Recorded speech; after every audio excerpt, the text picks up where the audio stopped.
Hey everybody, Father Warner. It's Monday of the 31st week in Ordinary Time. Today is the 3rd of November. I know my last teaching was on Saturday when it was bright and sunshiny in Goa. We are back to this rainy weather here in Goa. It's just, uh, for those who keep saying climate change is a lie, we have never seen rain in this nature in the month of November. So, hey, we've got to learn to care for our Mother Earth. Anyway, the text of today is taken uh, from Luke chapter 14, verses 12 to 14.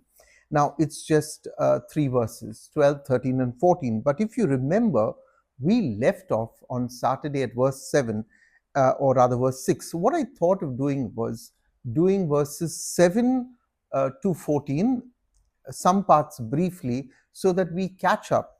Now, I just want to tell you that Jesus, as we know, was at the home of a Pharisee.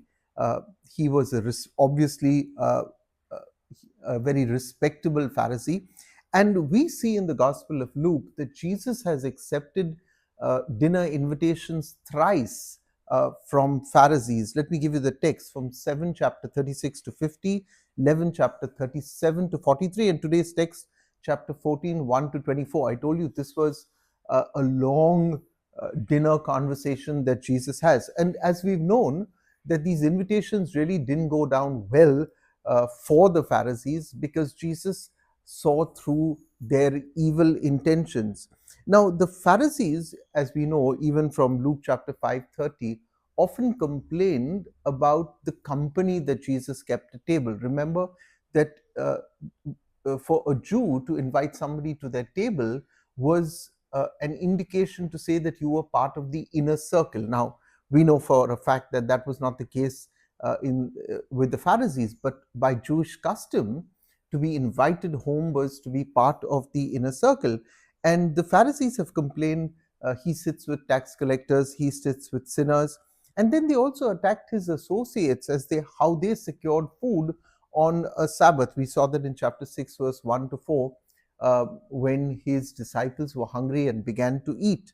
Now, the Pharisees who invited Jesus wanted to trap him, but as we are going to see, and already we saw in the text where we left off in verse 6, they have now stumbled on their own web of deceit that they are spinning for Jesus. Now, um, it's interesting to also note, as I said the other day, that one commentator said Jesus ate his way through the Gospels. Jesus is constantly eating at different meals. And then you see a John the Baptist who is in stark contrast. He's eating locust and honey and covering himself with camel hair and the mark of austerity. And here is Jesus, who was accused of being the friend in Luke chapter 7, verse 34, of being the friend of gluttons and drunkards. And Jesus never really denied it. Huh? I'm not saying Jesus was a glutton and a drunkard, but he never denied the charge that he was often seen eating and drinking. So, a holiness doesn't have to be marked by, a type of behavior. Somebody would look at John the Baptist and say, oh, he's a very holy man. What would you call Jesus? He's the Son of God. He's eating and drinking. So don't quickly come to your own understanding of what spirituality is, or the expressions of spirituality, or what the expressions of spirituality ought to be. Austerity in eating or clothing may not necessarily be a sign of spirituality. It can be, as we call them in India, kanjus.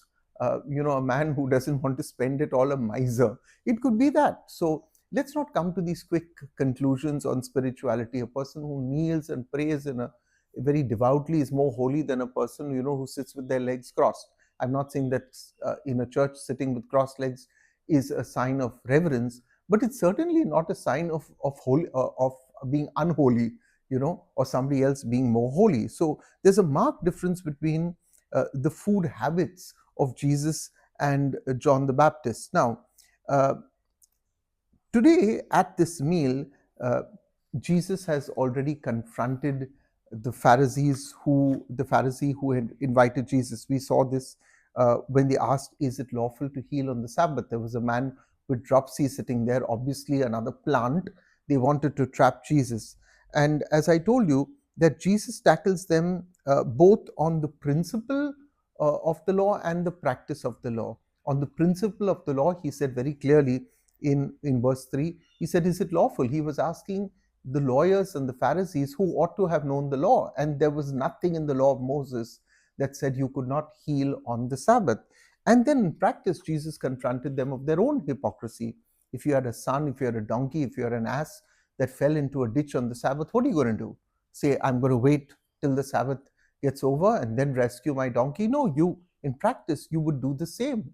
You would act in your favor, yet you don't act in the favor of a man who has edema, who has dropsy for so many years. So Jesus was confronting their hypocrisy, and we have ended in verse 6 as we were told, and they could not reply to this. Now, remember that I said to you that in verse 1, they were watching Jesus. I'm going to do that word watching because that word watching in Greek reads as paraterio. You get the word paragraph. Paragraph, para means alongside. So paraterio doesn't really translate as watching, though it is to keep alongside, but it is not watching with curiosity as much as it is watching to wait and test. So uh, they were watching to wait and test Jesus. And Jesus, very interestingly, in verse 7, is watching and watching them. You may think, as I said the other day also while teaching this line, I said, uh, you are watching the world and Jesus is watching you. Now, Jesus is watching them on their customs and their behavior. So, when you sat at a Jewish meal, you sat in what was called in the in a formation called the triclinium. The triclinium, tricycle, triangle. So there you get it straight away. Was a U-shaped arrangement. A U-shaped arrangement. So a U-shaped. Okay, at the head of that would be the host or the guest who was invited. Obviously, Jesus would have been sitting besides his host, and everybody was watching him. Now, Jesus was watching them, how they clamored for the best seats. You know, there's a very nice line that says, most people want the front of the bus, the back of the church, and the center of attraction. And this is exactly what Jesus is going to confront. So these are not his friends. He's in the midst of um, uh, conspirators who are pretending to be his friend. And Jesus is going to now probe his guests and probe their hearts. And verse 8 says, Jesus says, when you are invited by anyone to a marriage feast or to that matter to anything, do not sit down in a place of honor, lest a more eminent man than you be invited by him. And verse 9, and he who invited you both will come and say to you, give place to this man, and then you will begin with shame to take the lowest place. So, what Jesus is really talking about is an attitude of humility. He's proposing, the Lord is proposing that the way up is down. Yeah, the way up is down. Verse 10, but when you are invited, go and sit at the lowest place, so that when your host comes, he may say to you, friend, go up higher. Then you will be honored in the presence of all who sit at the table with you. Now, please, let's not misunderstand this, because some people actually do this with the hope that the host will call you up. You may never get called. So let's understand this, that Jesus is not offering some kind of gimmick that guarantees you a position or a place at of importance at an event. Uh, this is not banquet etiquette advice that Jesus is giving, but he's teaching us about genuine humility. Genuine humility. So it is better to be, what Jesus is saying, it's better to be humble than to be humiliated. Yeah, be humble than be humiliated. So in our endeavor to go to the hall of fame, we might end up in the hall of shame. That's what Jesus is saying. But in verse 11, he says, whoever, for everyone who exalts himself will be humbled, and he who humbles himself will be exalted. You know, there's a beautiful line I like from C.S. Lewis. And he says this: true humility is not thinking less of yourself. True humility is not thinking less of yourself, it is thinking of yourself less. Yeah, many people think less of themselves. That's not humility, that's false humility. But to think of yourself less and think of others more, that is true humility. So we humble ourselves when we honor others, being kind, being gracious. Somebody does something well, perhaps better than you, and we don't want to offer a word of congratulations or genuine praise without also giving them a backhanded compliment. I often, when people say, Father Warner, this, but the but is always there, which is a backhanded compliment. So you learn to honor other people genuinely. You go to a wedding, you go to a party, you go to a function. If you can't find anything genuinely to say because you're jealous of them, then look for something. Yeah, at least say wonderful table decorations and mean it. Okay, I'm stressing this because uh, Jesus is giving us, is saying, can you give the other the bigger piece of the cake? Can you give the other the better place? Can you give the other the best seat in the house? And then be content. And then be content. Not give and then talk about it. Yeah, be content. Don't grumble about it. Don't say, I praised that her daughter's wedding dress, but when it came to my daughter, she didn't say one good thing. I mean, what? Why did you praise? Why did you thank? You know, so this is what we need to do. We need to humble ourselves when we humble ourselves, rather, when we honor others. Now, you cannot be full of God if you are full of yourself. That is what Jesus is also drawing our attention to. Now, verse 12, he said also to the man who had invited him, that is to the Pharisee, when you give a dinner or a banquet, do not invite your friends or your brothers or your kinsmen or rich neighbors, lest they also invite you in return and be repaid. So, this is the second teaching that Jesus is giving them. First, it was not about banquet etiquette, but the fact that the way up is the way down. And now he's going to talk about kindness to those who cannot ever repay you. Now, Jesus is addressing really what is going on in the hearts and the lives of many of us, because we are inviting people in order that we are invited back in return. This is not a good way to go about it. Okay, so we invite those who can do something for us in return. uh, when I was in St. Jude's Parish, there was a lovely family, and I'm going to mention their names: Felix, Robert, Sister Nancy, and their mother. Um, I It was the first house that I went to parish visiting, and it was up in the hills in Maladies, really in the corner. A couple of people had just got murdered. People were telling me, please don't go there, Father. There's a forest. I went, and I remember Felix telling his mother, this is a Bandra boy. He's not going to come to our house. I went. It was the last house. It was way past 10:30, and word got around that I was actually parish visiting in the slums in that area. I remember crossing an open gutter, literally the most filthiest gutter I'd ever seen. Me being a Bandra boy crossing over this gutter, it was quite a culture shock. I landed at this house, and they insisted that I eat. And now here's what happened. Look at the kindness, look at the love. I noticed that I got one piece of fried chicken, which was a leg, and another piece of chicken leg, which was in the curry. I got the best parts, the best. And then I invited them to my house. I was so moved. I said, could you come? And I remember there was a bomb blast in Opera House. I was stuck at Archbishop's house. By the time I reached with the food, it was 10:30. They were there. I'm telling you this because we sat around, and I always like to lay a table. We sat around the table, and then Felix and his brother shared with me. They said, this is the first time that all four of us have been invited, because when they were invited, one was invited, two were invited. He said, the second thing that struck me, he said, Father, we have never sat down at a table because we don't have a table, but we've never sat down at a table as a family. Today, Robert is married, Nancy is married, Felix is married. Each of them have two children. Robert's expecting his second child. It's wonderful. But here's the point. You know, we invite very often those who only invite us. The joy of inviting the poor, when I was also in St. Jude's and in St. Stephen's, and I share this as a pastoral practice, not to boast, we started inviting parishioners to come and eat with the fathers. I, of course, in St. Jude's lived alone, so I was happy for the company. They would cook something, I would cook something, and it was wonderful, those meals. We tried it in St. Stephen's. A couple of families took our offer, the rest didn't. But uh, it's wonderful to invite the poor.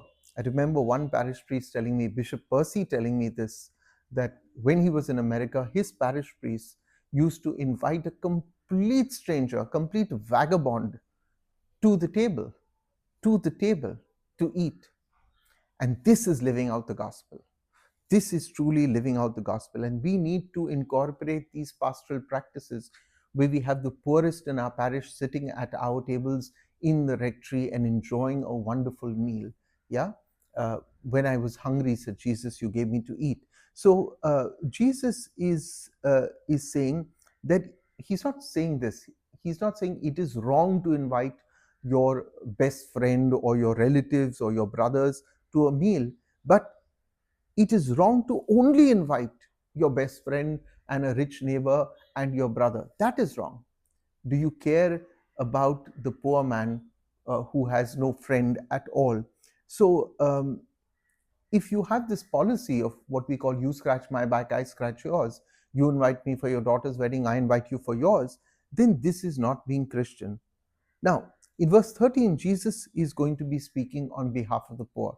And I'd like to echo the voice of Jesus uh, on behalf of the poor. Jesus says, when you give a feast, invite the poor, the maimed, the lame, and the blind.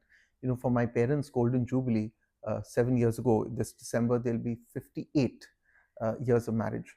But my mother's explicit wish at that point of time was to invite children from the orphanage to the wedding reception. We tried, we couldn't because of rules and regulations of allowing children outside, but it was her explicit wish, yeah, that children from an orphanage mingle with our friends, with our guests, with our relatives.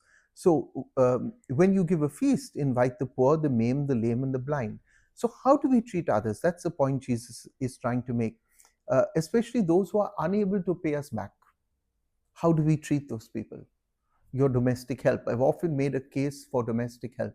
How do you treat your domestic help who you cannot justify it by simply saying, hey, I'm paying them a salary, because you know it's not a just wage. You know that what you're paying them is peanuts very often, and they can't even eke out a living.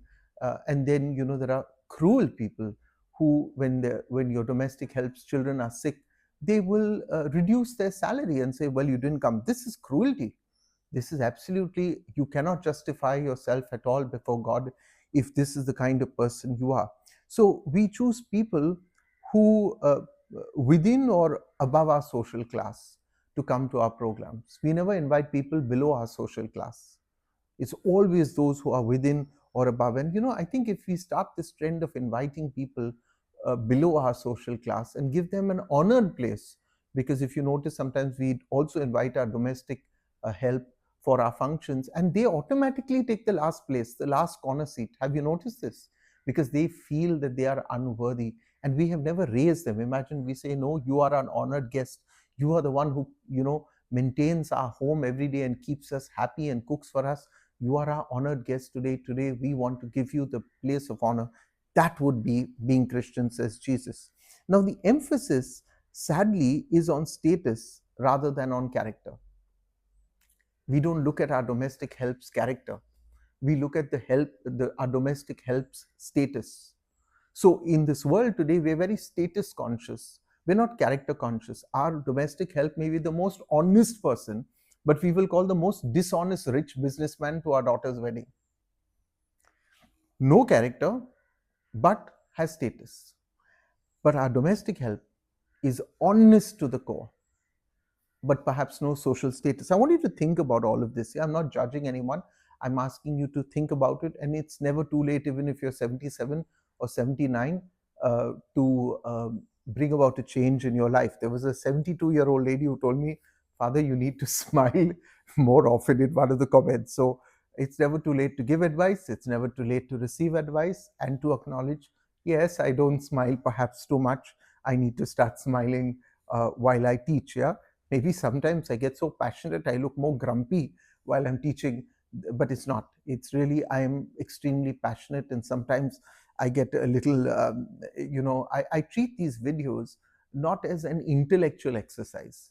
I treat it as something that comes from my heart. So I speak from my heart. I speak passionately for the church. I speak passionately for Christ. Okay. And sometimes when you're full of passion, you can't have a grin on your face. Nobody is going to take you seriously. But when I crack a joke, okay, it's a smile. So it's important, and this is very important. And please listen to this. Giving to the poor simply to relieve our conscience is not real charity, because very often we do that. We give to the poor at Lent, at Easter, at Advent to relieve our conscience. That's not charity, because it does not consider the other. It's only considering yourself. I want to feel better in the eyes of God. You're not really considering the other. Quite recently, somebody needed medical help for their knee surgery and has not done their knee surgery for the last 3 years because they couldn't afford it. And someone reached out to me and said, Father, can I help? They sent about a lakh, about 95,000 and 400.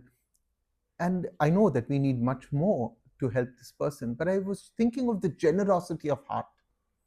Yeah, no, said, please don't acknowledge me, please don't, just, if this is the best way you think, Father, that it needs to be used, and we transfer the money directly into the account of the person. Yeah, so I really love when, uh, when we give not to relieve our conscience, but we give because we care there is somebody in need, and our first instinct is giving. I'm thinking of my friend Leon Rego, who all his life, even when he had nothing, always gave.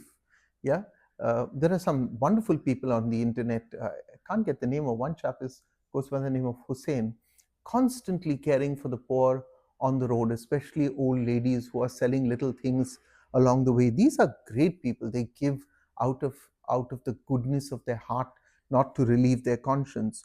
Also, uh, uh, dispassionate giving from a distance is not giving. Dispassionate giving without having a relationship, when you give, have a relationship with the person, because it again, it refuses to acknowledge the person as a whole. People will simply give money to charity, but they are not involved. In St. Jude's Parish, Maladi, we had a home for destitute men. Many of you know about this. What I loved about the program the most was every family in the parish took turns to come and get involved, and to, to sweep the house, clean, bathe them, take them to the toilet, cook. This is called involved. This is called charity, which has a relationship with somebody, not just giving money, giving clothes, giving something. And then in that case, it's dispassionate giving from a distance. So we need to get involved. Um, you know, it, in many ways, charity will burn a hole in your pocket, but it enriches your soul uh, of the giver. It burns a hole, but it enriches your soul. I'm going to end with verse 14. And you will be blessed. How wonderful. Yeah. Now we don't give to be blessed, okay?